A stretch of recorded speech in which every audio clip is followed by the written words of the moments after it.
ಹಾಕ್ತಿರೋ ಅಂತಂದೆ ನಾನು. ಅದರದ್ದು ಎಫೆಕ್ಟ್ ಭಾಳ ಇದೆ. ಎಷ್ಟು ಪಾಸಿಟಿವ್ ಆಗಿ ಅದರ ವಾತಾವರಣ ಬೆಳೀತಿಲ್ಲ. ಹನ್ನೊಂದು ಸಾವಿರ ಮಂದಿಗೆ ಅಭಿವೃದ್ಧಿ ಮಾಡಿಸ್ತಾರೆ ಜನರ ದೊಡ್ಡ ಬೇಡನ ಎಬಸ್ಬಿಟ್ಟಿದ್ದಾರೆ. ಅದಕ್ಕೆ ಎಲ್ಲರದ್ದು ನಮಗೆ ಸಾಥ್ ಬೇಕು, ನಮ್ಮೆಲ್ಲರದ್ದು ಸಹಕಾರ ಬೇಕು.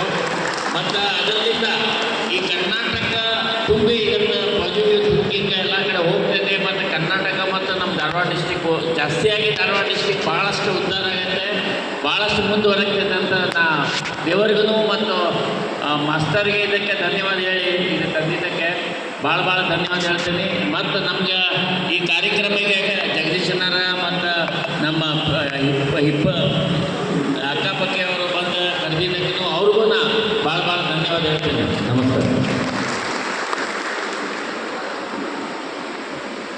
ಸರ್, ಇನ್ನೊಂದು ನಂತರ ಹೇಳ್ತಾರೆ ಜಾಸ್ತಿ ಮಾತಾಡಕ್ಕೆ ಬರೋದಿಲ್ಲ ಅಂತ.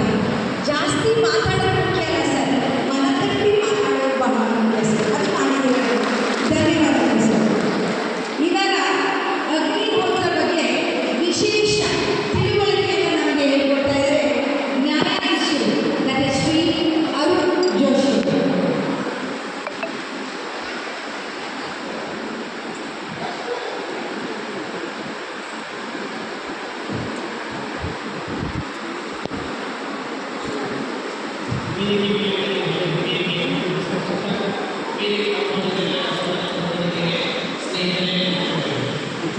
ಸ್ನೇಹಿತರೆ